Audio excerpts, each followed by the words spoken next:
We imagine reality to be colourful because we know life is not black and white. Colour illuminates the path by providing a map of consciousness through energising us so we can experience the unseen world and embody all of who we are becoming. So today on Colourful Conversations, we're joined by Nick Williams, renowned author, speaker, and ex-co-founder of Alternatives Programme of St James's Piccadilly, one of the leading UK events, mind, body and spirit events company. Now, Nick, I believe, has authored 18 books, in fact, and it all began back in the 1990s when he inspired us all to go and discover our purpose and follow our heart's desire with that wonderful work, the work that you were born to do. And I remember that book really well, Nick, in fact, because when I left my corporate life and I was starting on that journey of becoming self-employed and what did that mean, it deeply resonated with me. And I'm sure many of our listeners on the line today. And now I believe you are the founder of the Inspirational Learning Company. And so as you've evolved, I see that you're now that leadership coach and that guide and that mentor to other leaders, right, who are really needing to identify and craft their message and how they might get that out into the world at large so that they can start to digitize products and services. So welcome, Nick. It's just great to have you. Thank you. Well, my pleasure. Thank you for inviting me. I'm thrilled to be here.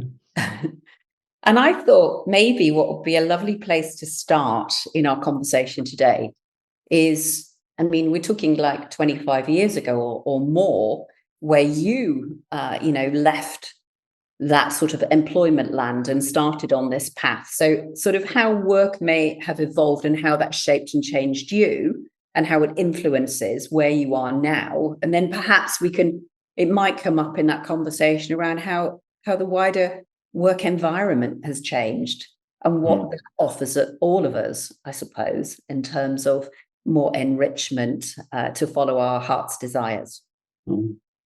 Blimey.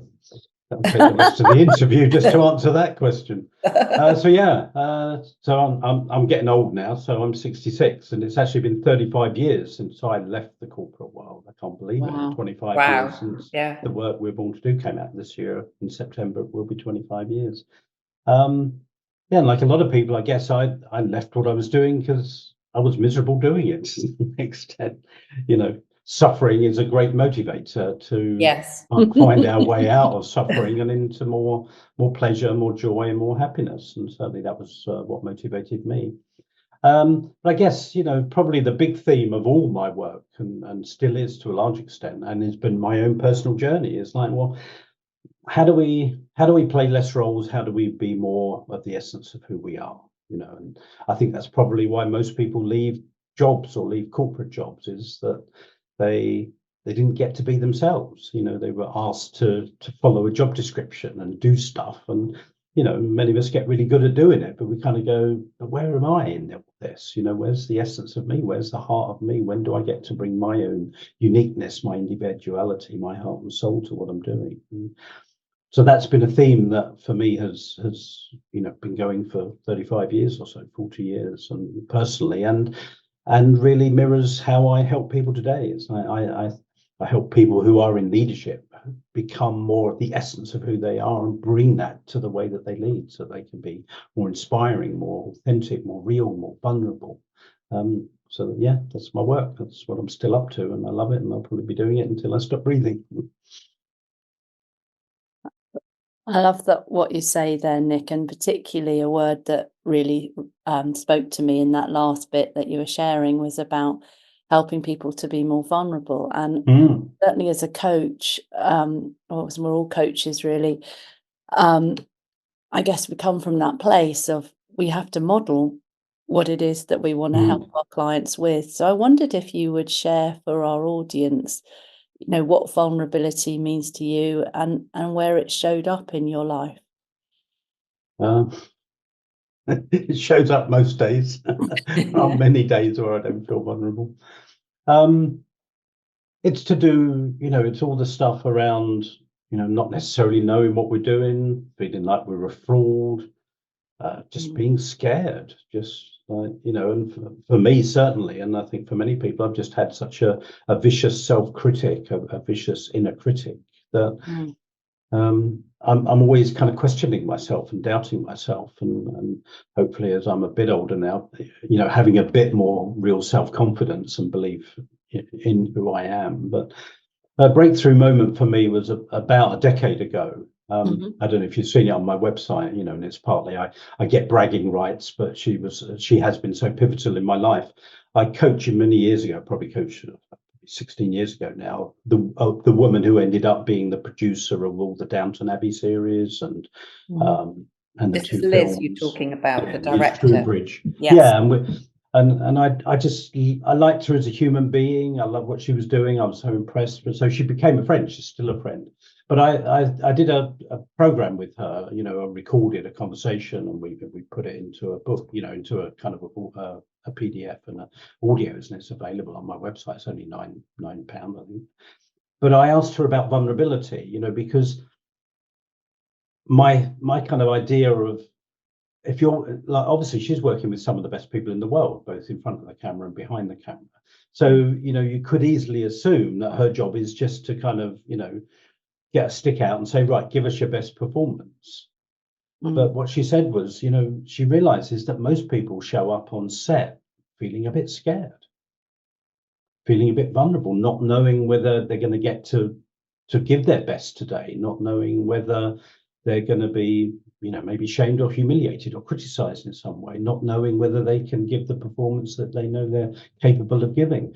So she said, her work is about creating a safe workplace where people can acknowledge their vulnerability, and then they can work with their vulnerability in order to then give their best performance, whether that's behind the camera or in front of the camera.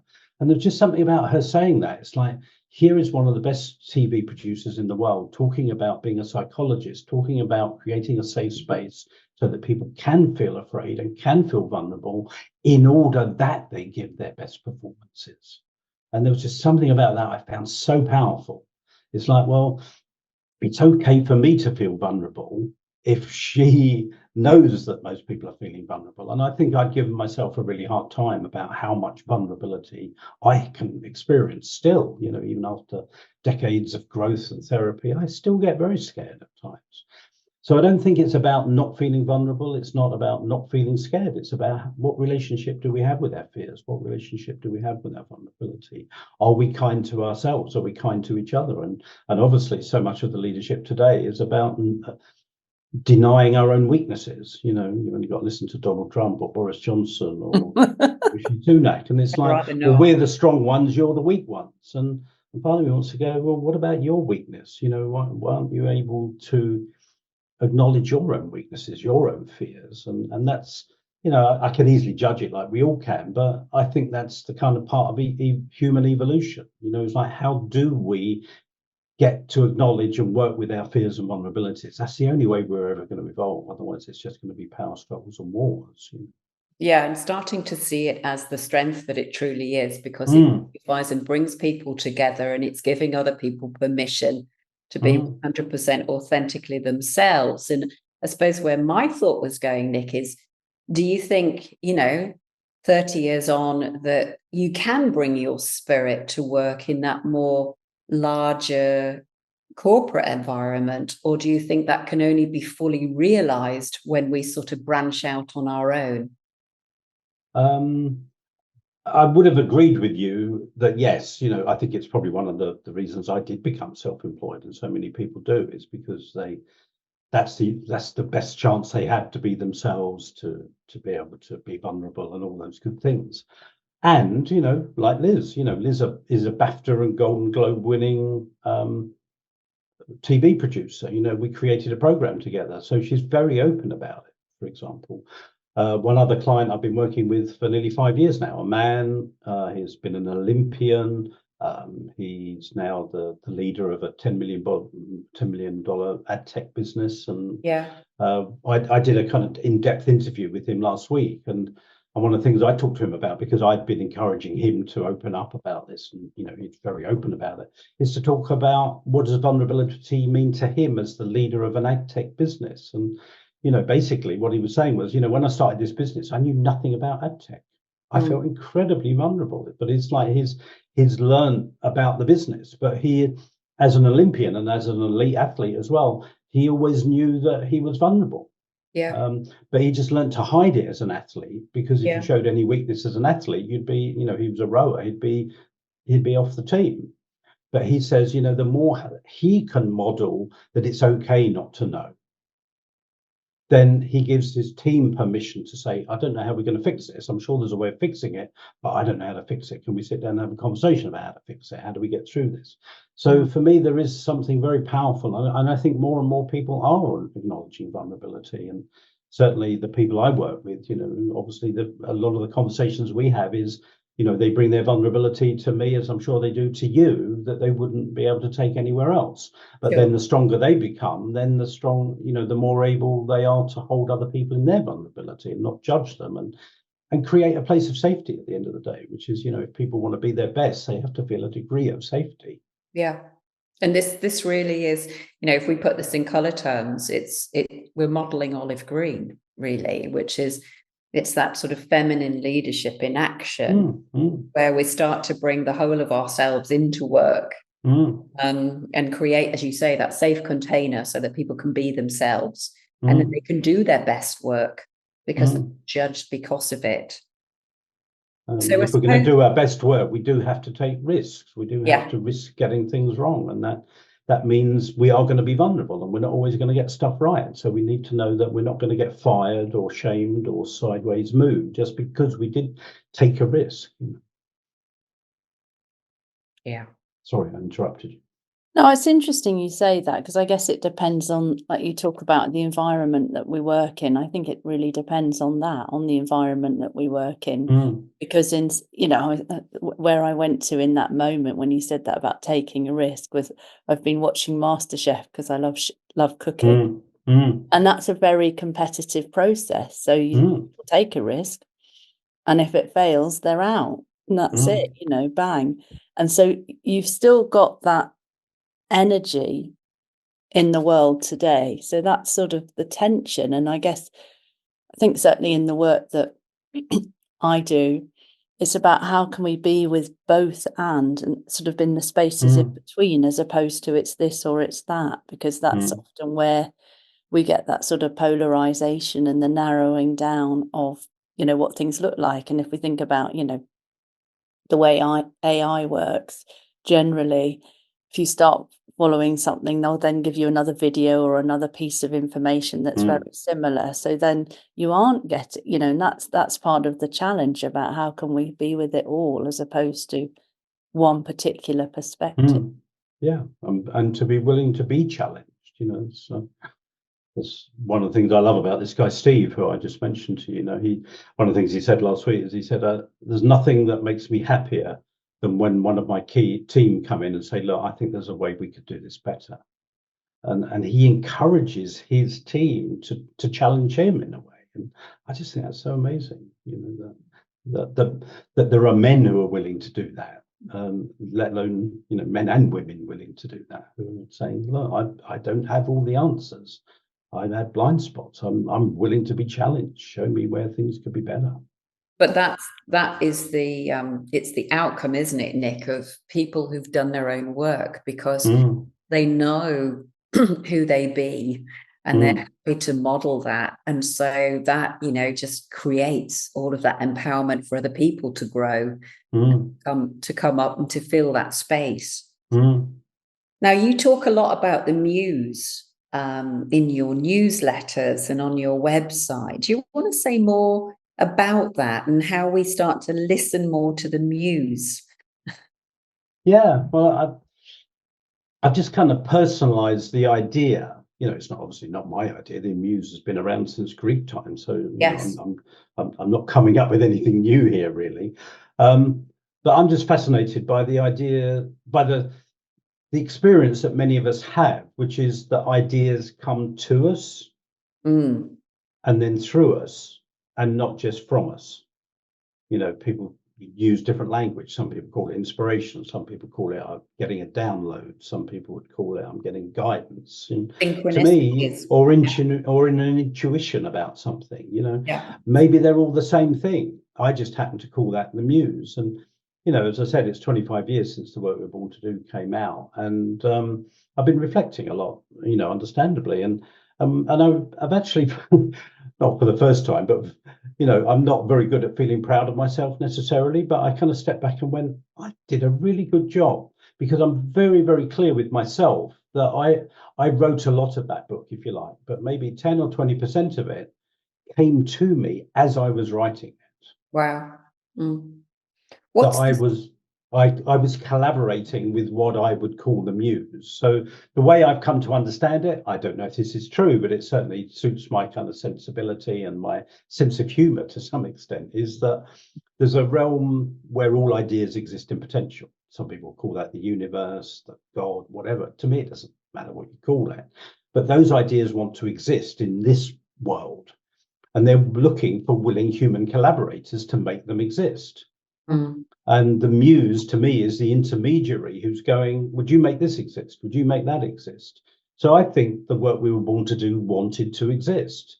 And I was just a really willing collaborator to make the idea exist. And, you know, looking back on it, it was a pivotal moment in time, actually, wasn't it? You know, that was quite a key shift as we were working through up to 2000. Yeah, it was a pioneering book at the time, and you know, but what I'm kind of in awe of myself is, you know, I don't know how many book copies it sold, you know, a few tens of thousands of copies, and I've had so many conversations with people over 25 years, and so many emails from people about how they read the book and it changed their life that I never even met, and part of me went, I don't know that I could do that. But I could also be an instrument for something to happen that caused that. And I'm not trying to put myself down, because, you know, I was a really good collaborator, you know, I did a really good job. I'm really owning that. But was I the source of all of it? No, I don't think I was. So that leads me to ponder, I mean, I've got my own views, certainly, but I'd be interested to hear yours, as how do we create the ideal conditions for us to collaborate with the muse? Well, that's why I was 2 minutes late for our conversation, because I pretty much every day now have what I call a date with the muse. You know, I go out and write between 9:30 and kind of 11:30, 12 every day. And partly that's kind of typing up coaching notes for people that I've been having conversations with and feeding them back to them. But I also think when I show up with my laptop every morning, the muse shows up too. And I never come away without some new insight, some new perspective, some feeling that I've evolved my understanding of something. That happens for me literally every day. So in answer to your question, you know, number one, just believe in that possibility. There are ideas that are trying to reach you. Number two, make an appointment to be available to them. You know, I think a lot of people go, well, you know, what rituals do I have to do? You know, what mantras do I have to say to entice the muse to come and give me some ideas? My answer is, for goodness sake, she's shouting in your bloody ear all the time. Make the time and the willingness to listen to what she's saying, because I think the next thing that happens is often we get inspired with brilliant ideas and then we go, you know, excuse my language, oh shit, I could never do that. You know, it's a great idea. Well done, muse. You've obviously got the wrong person here. I could never do that. Right. So we lack a self-belief. We're very critical of ourselves. You know, somebody I'm coaching at the moment in America, and you know, what I'm helping her see is like, oh, she's got a really brilliant idea that wants to exist, but she doesn't think she's up to making it exist. Yeah. Part of us excited about it, and part of us going, but I couldn't do that. And I'm going, I think you could. Yeah, we've got to and helping her. Yeah. And helping her see that she can be that woman. And maybe there is growth, you know. I like the idea that we need to be willing to start with rather than capable. You know, I've grown in capability over the last I think, the idea first came to me 2 or 3 years before the book came out. So I was willing to receive the idea. I was willing to pursue it. I don't know that I was that good a writer to begin with. It was only by engaging with writing every day that I've become a better writer, So you don't have to be brilliant to begin with. You just have to be willing. You can develop your skills as you go. Whereas a lot of people are going, well, when I'm really skillful, then I'll have a go at something. It's like, no, just that's where the vulnerability comes in. It's and the fear of failure, isn't it? Yeah. Be crap to begin with, but just get going. I think that's also comes in with that. We were talking when we were preparing for this conversation about purpose and what is purpose, and and there's sort of a view, I think, in the world where it's like, oh well, yeah, when I've got my purpose, when I know what it is, I'll start doing it. And I've for a long time felt, well, you kind of, a bit like you're saying, really, go at whatever is coming up for you, whatever that is, whether you're paid for it, you're not paid for it, all of these things. And as you just in doing the work and being in that space, then you'll work it out for yourself. It's not some sort of Saul on the road to Damascus moment. No. I think most people are exactly as you say, are waiting for the 100-foot high neon signs in the sky saying, this is your purpose, Kate, this is your purpose, Kat. It doesn't happen that way. To me, it's usually a little kind of whispering in me, Like even when the work we're born to do came to me, it was after a talk I'd given somewhere in London, and just after the talk and I was packing up to come home, I remember those words just like filtering into my mind. And it wasn't like, oh, this is the big idea I've been waiting for. It was like, oh, that's interesting. I like that. I wonder what that's about. So it's developing the curiosity to follow something rather than be what most of us are, is incredibly dismissive. Just go, that's crap. I could never do that.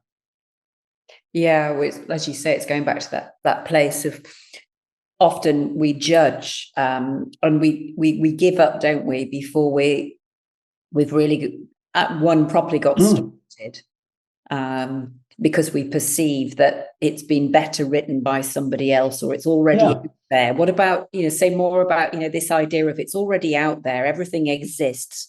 So what's the point of having another book or another product or another service? Yeah, I went through that, when the idea came to me, I started off giving a few talks on it and developing a few talks and a few workshops. And I thought, well, I've always wanted to write a book. Would this be the book that I maybe write about? But even when I got an offer of a publishing contract, there was a part of me that just wanted to run away, going, if I write the book and it's published and it does well, could I cope? I don't know if I can do this. And because I was so immersed in the world of alternatives and hosting people like Wayne Dyer and Deepak Chopra and Susan Jeffers, part of me was going, well, what could I possibly say that they're not saying even more eloquently than I could ever say? Yes. So yeah, the resistance, I call it resistance, with the inner critic, all the voices in our head, the fears we have. The closer you get to your purpose, I think, the bigger those voices often get. That's why so relatively few people ever get to kind of really do great stuff, because they're diminishing themselves with their own resistance. But the place I've come to, and this is the bit I want to share because it might be useful for people listening, is, again, I even after a couple of years of the book being out, I was invited on through alternatives to like speaker panels for other people that wanted to write books. And again, I think it was the muse. I was just about to go on and give my part of a presentation. It was 4 of us speaking, and these words came to me, which is, we're all individual expressions of universal ideas. Yeah. So the reality is none of us are writing anything new. None of us are expressing anything that's really new. Yeah. I don't know who it was. Aristotle has been writing about, vocation and callings 2000 years ago. I'm not saying anything new, but I am putting it in my voice in a way that people will engage with it today. So my encouragement to everybody is like, just be as authentic and as natural as you can be, and there will be people that want to hear your way of saying things. And I think the more authentic and the more real each of us is, the more we stand a chance of reaching people. and creating a resonance. Yeah. There's a lot there, because I mean, for me, there's a link back to what we were saying about vulnerability, because that's very, for me, connected to authenticity and realness, real and raw. And also some of the words that you've just been using, we would sort of say is very like a gold conversation, sort of about being authentic and about being yourself, because after all, everyone else is taken effectively, and we're all unique expressions of the divine or consciousness, whatever people want to call that. And I guess that another aspect of gold, which I'm kind of curious about, is what we would say is visibility. And I'd be really interested to hear what you've got to say about that, because you also said that very few people ever get there. When we think about it, you could probably number, thinking about the spiritual development world, on two hands, that people that everyone's heard of. So what's going on there? Well, it's a great, I think I figured out early on a very simple part of the equation, which is it's pretty hard to be successful and invisible. The two things just don't work together. So if you're gonna let me not backtrack. Let me add a dimension to it, which is, why do we want to be visible? Some people want to be visible for their own ego purposes, and some people want to be visible in order to get messages out into the world and shift consciousness. And I'm sure you won't mind me saying this, but over the years, I got friendly with Richard Olivier. I don't know if you know Richard Olivier. He was founder of something called Mythodrama. He was one of Laurence Olivier's sons. And and I had quite a few conversations with him and hosted him for talks and stuff like that. I remember him saying something, obviously being the son of the world's greatest actor, he grew up around very famous people. And he said, I've seen so clearly there are some people that use their visibility to get their own needs met. And there are some people that use their visibility in order to deliver a blessing. And he said, and I'm not sure those are his exact words, but that was the sentiment. There are those that use their visibility to take, and there are those that use their visibility to give. And I've always, to the best of my ability, wanted to create visibility in order to deliver something of value and to give something. So, yes, I use my platform alternatives to raise my own visibility, and I enjoyed it. And that was something I had to make peace with, in a way. Was, I had an older sister who was always kind of saying to me, don't be the center of attention. I'm the older sister. I'm the center of attention. So I've had very mixed kind of, reactions to the whole idea of visibility and what will happen when I'm visible, anticipating a lot of judgment or attack or whatever. But the reality is most visibility has been a blessing, to me and to other people. But yes, I've had to do an amazing amount of work to be okay, not to attack myself like the way I think people are going to judge me. It's like to stand in my own, the word I like, I'm a, student of A Course in Miracles, like to stand in my own innocence, not attack myself and not be afraid of being attacked. Yeah. But just to stand in my light, if you like, to not shrink myself down. And I'm better than I've ever been, but it's a challenge, So I think a lot of people kind of start getting visibility, but they then start getting people judging or criticizing them or being envious of them, and they go back into their shell. I've talked to tons of people who said, I was doing all right, and then somebody really had a go at me, and I just shrunk down, and I withdrew, and it does trigger stuff. It does trigger pain. It triggers old childhood traumas and all sorts of stuff. And again, it comes back to, why do we want to be visible, and what purpose do we want to use it for? I think that's a really important point, and plays into this whole piece around giving and serving. And of course, there's lots of stuff wrapped up in that. We're told, as children, right, to give, and as you say, not to be up there and out there. But again, this idea of how the universe conspires with us we're in coming from that right place of giving, and giving for nothing more, for the joy or the love that's got to come through as an out of us, so we can get out of our own way, you know. To be that partly an instrument for things to, you know, because I don't know if you do, but I certainly find in coaching sessions and when I'm giving talks that when I show up, I find myself saying things. I thought, well, I didn't anticipate saying that, but it sounds like it needs to be said, so I'll say it, kind of thing. When you're in the flow, you know, new ideas come to you. So yeah, it's you know, and I turned it around, you know, many years ago. I turned it around because I know so many people are, and the distinction I made, you know, I made quite early on, was the difference between showing up and showing off.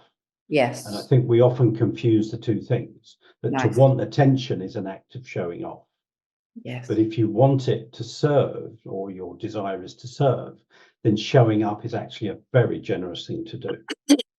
And the example I often use is like, well, you know, what if the Beatles had gone to Hamburg in 1957 or 1958, whenever it was they went and they did their apprenticeship there? What if they'd gone, you know what, we're pretty crap actually, why don't we just give up, you know, fool ourselves and get a proper job? You know, wouldn't the world be poorer? Wouldn't we be poorer? You know, assuming you like the Beatles and their music and everything that's come as a result of it. So to me, that's one of the levers I try and use with people, is like, it's actually mean of you not to show up. Yeah. Because if you've got gifts, there are people that need your gifts. And for you to withhold them is actually a very selfish thing to do. And I don't try and shame them or guilt trip them, but it's like, the world needs your gifts. Yes. So don't rob us of your gifts, you know. So at 66 then, Nick, are we saying that you're possibly coming into that best stride in your life, and actually the you know, the great work is actually still to come? There's more in the... Who knows?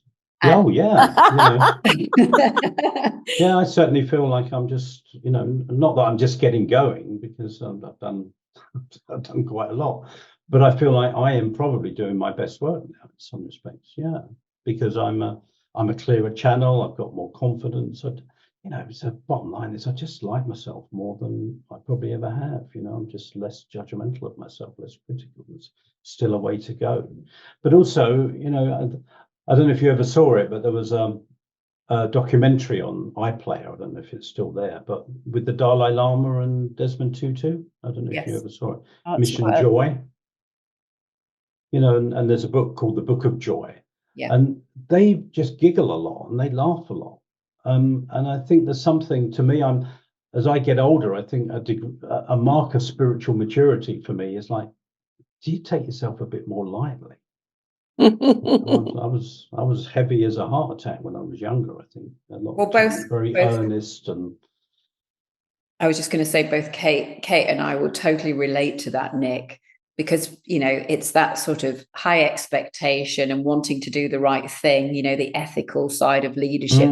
It's awfully responsible and a bit intense. We've grown. Look what a wonderful human being I am, you know. Yeah, as facilitators and coaches, it's that, you know, we have actually, as one of our meta skills, we call it playfulness, because actually it's from that place of playfulness that people come with you, you know, they connect and enjoy, even in the suffering. They can work through that in a beautiful, responsive way. Yeah, you know, my mum died just at the beginning of the pandemic 4 years ago, and as I was coming out of that about 18 months ago, I was thinking, you know, I want an adventure, you know, and I was thinking, what can I do that would really stretch me? And what came to me is, you know, I've always loved humor and comedy. So I thought, I've always said this to myself, so it's time to do it. I'll go and do a stand-up comedy course. Yeah. And the idea of it utterly terrified me. But I thought this is what I need. I need to challenge myself in a way. So I ended up doing a 6-week course on comedy. To be honest, I don't think it was a great course, but the opportunity was to graduate by doing a 5-minute routine in front of 100 people. And I did it and I got laughs and I absolutely loved it. And I don't know that I ever want to do stand-up comedy again, maybe, but I love bringing humor into how I interact with people. And I find myself laughing with clients more and teasing them and, you know, and using that as a kind of healing mechanism in a way. I think when we can laugh at stuff, it can actually be very, very healing. It's interesting because there's lots of things that are coming up for me as you talk. There's lots of little gems, and when we talk about having fun, for me, I was reminded of Pink, really, which you said at the beginning, and it's sort of going back a bit where we were talking about giving and serving. I think the dynamic is really between giving and receiving. So we often in this world, in the world of spiritual development, there's a lot of emphasis on giving, but you can't give if you've got nothing to give, and we can always overgive. It's how open are we to receiving, which is a very Pink phenomenon in many respects, and that whole, lightness piece. Yeah. Can I tell you a quick story that was a pivotal kind of lesson for me around receiving? Yeah. There was the night at Alternatives, I guess it was 20 years ago, maybe longer, where I was hosting Marianne Williamson.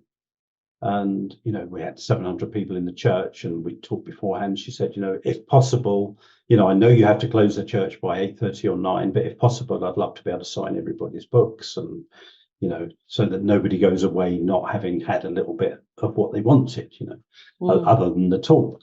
So, when she finished her talk, there was a queue, and I reckon there was probably 200 people in the queue wanting a book signed. And amazingly, just as we were getting ready to close, she had finished talking to everybody, and she was just standing there kind of looking around going, oh, no more books to sign.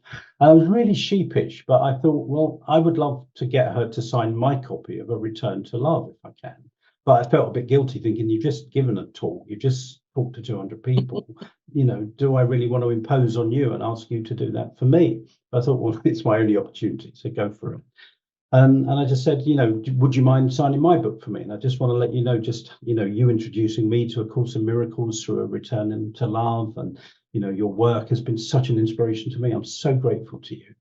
And she looked me in the eye and she said, thank you so much, Nick. I really appreciate you telling me that.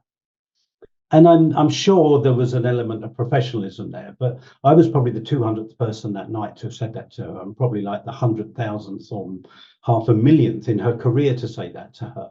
But she made me feel like I was the only person that had ever said that to her. So what I took away from that was she was a really gracious receiver. And I made a kind of vow to myself that if I was ever in those kind of situations, I would be as gracious receiver as I could be of other people's appreciation of what I do and love and all those things, to become a really good receiver. And I'm better than I used to be. I've still got a way to go, but yes, receiving.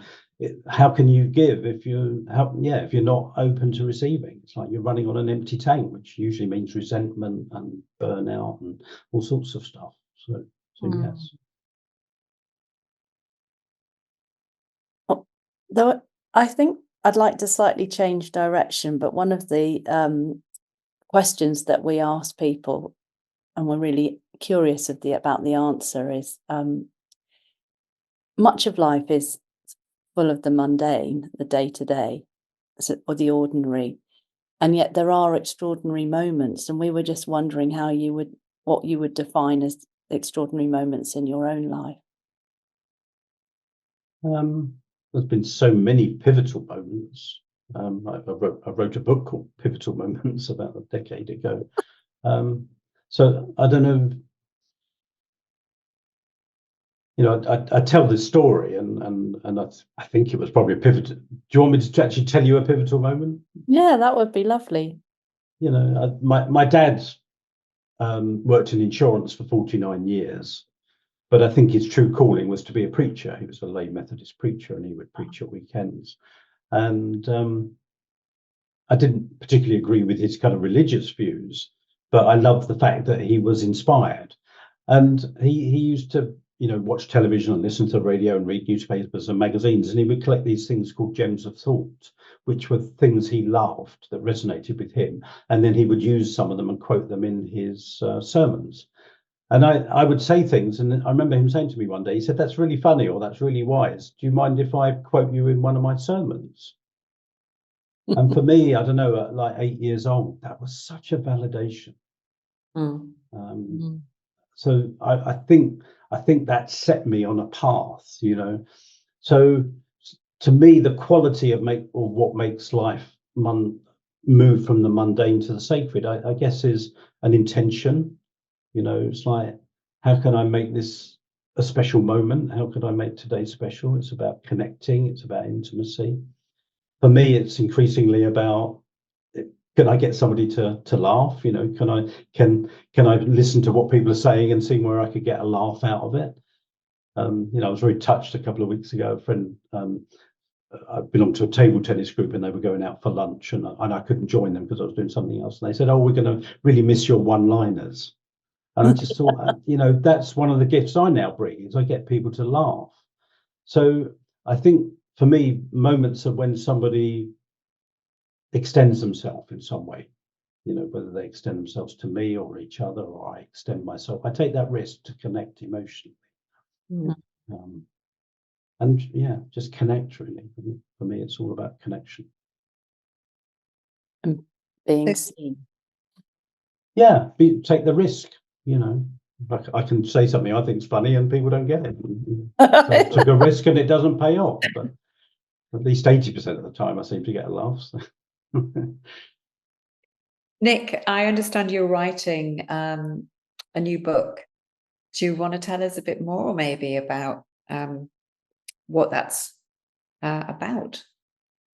Yeah, well, I've always been fascinated by this idea of I suppose, us being created with a brilliance.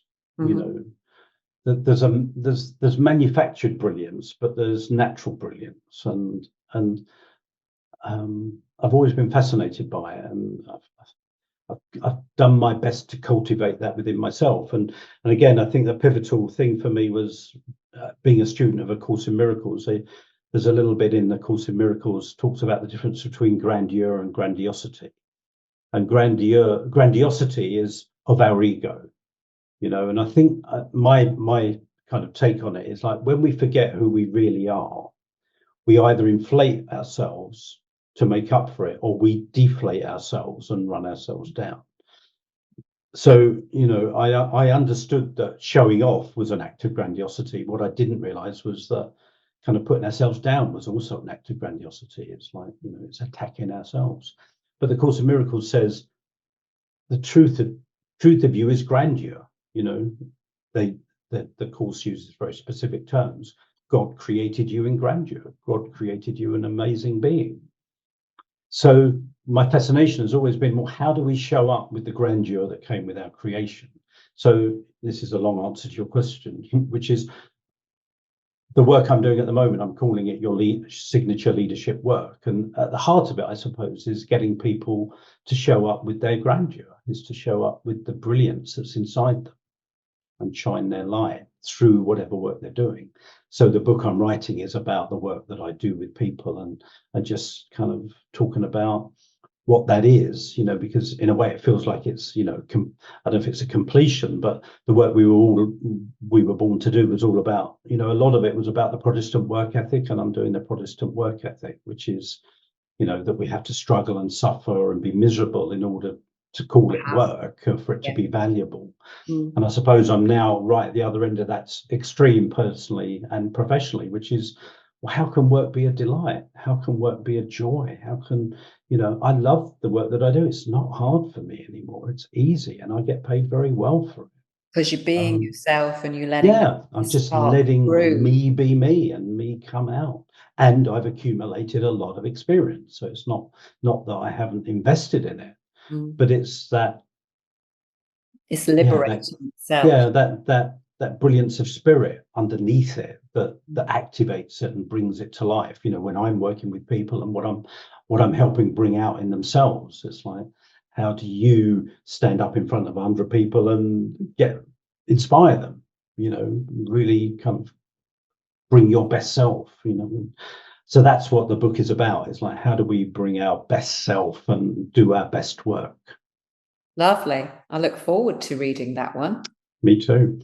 I was talking to somebody actually only last week about this whole idea of, once we kind of liberate ourselves, or we get that moment of, this is all I be, and it's okay. Actually, it's more than okay. It's rather good. It's joyful. That we stop kind of feeling like time's running out, or we've got to push, because actually we just settle into that space of everything happens at the right time, the right place, doesn't it? Yeah, and I think probably that the way I also come to think about it, even quite recently, is I've always loved the idea of the kind of gardening metaphor, which is a gardener cultivates the conditions for what wants to happen naturally. Yeah. And if it's true that there is a realm where all ideas exist in potential and the muse wants them to exist, we're just collaborating with something that naturally wants to happen. Yes. And like you were saying earlier, in a way, it's how good can we be at getting out of our own way to allow what wants to naturally happen. And I was just reflecting on this, and I don't know if this is true, but I was thinking, well, because I do work with a lot of women as well as with men, and I wonder if, in a way, I've never had children, but I've birthed projects into the world. I've birthed books into the world. So I do seem to have an affinity with that whole idea of bringing things into existence, that it actually is a natural product, as a mother, you don't naturally grow the fetus into a baby. It happens. You cultivate the conditions. But I think where I'm getting to is it's a human capacity to naturally be the conduits by which people exist in the world, but ideas exist, businesses exist, art, creativity, leadership, everything can exist in the world. We're all conduits for the existence of amazing stuff into this world. So before we end, I guess, which is a shame because it seems like our time has just flown here right now. But where can people find you, Nick? Well, I'm not hiding, I'm visible.